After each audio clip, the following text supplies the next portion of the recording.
আসসালামু আলাইকুম সবাইকে। ফাহাম আব্দুস সালাম, অনেকেই চিনেন।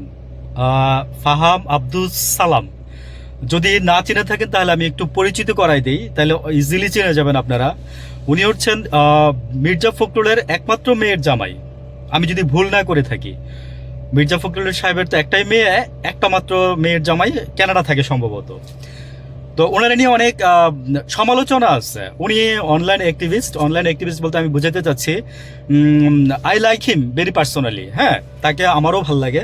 কিন্তু কথা হচ্ছে যে ভাই আসলে কি বিএনপি, উনি বিএনপি সাপোর্টার বোঝা যায়।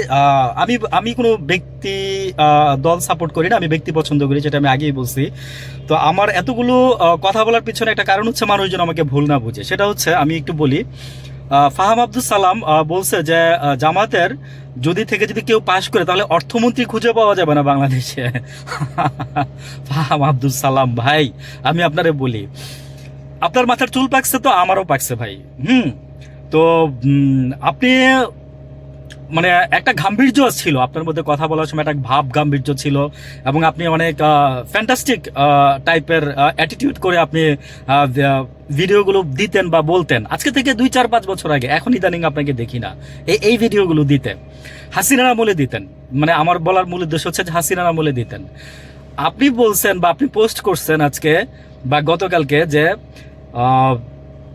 জামাতের যদি পাশ করে তাহলে অর্থমন্ত্রী খুঁজে পাওয়া যাবে না, জামাতের মধ্যে এমন কোনো যোগ্য লোক নাই।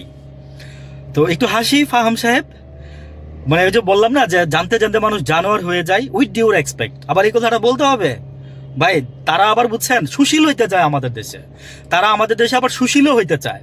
এই জন্য উইথ ডিউ রেসপেক্ট বলতে হবে তাদেরকে, বুঝছেন? তো এখন আমি আপনারে বলি, ফাহাম সাহেব আপনি থাকেন হচ্ছে কানাডা, থাকেন হচ্ছে মির্জা ফখরুলের একটা দেওয়া বাড়িতে, মেয়েরে গিফট করছিল সেই বাড়িতে আপনি থাকেন।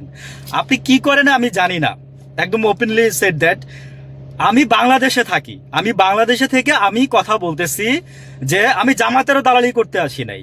আপনি কথা বলছেন তাই আপনার কথাটার মানে বিপক্ষে দুইটা কথা বলতেছি, বা মানে আপনার উল্টা দিকে যায়। ঠিক আছে, আমি বলছি না যে যেখানে অন্যায় দেখবো সেখানে আমি কথা বলবো, যেখানে আমি অন্যায় দেখবো সেখানে আমি কথা বলবো। জামাতের মধ্যে না হলে 40 জন ব্যক্তি আছে। ঠিক আছে ফাহিম সাহেব, আপনি কি জানেন? এই জন্যই বলছি, আপনি থাকেন কানাডা, আমি দেখি বাংলাদেশে। আপনি কি জরিপ করেন আর আমি কি জরিপ করি? এই জন্য বললাম আর কি এই কথাগুলো, আমার উচ্ছিষ্ট কথাগুলো এই জন্য বললাম। এখনই তো বুঝতে পারছেন অনেকেই।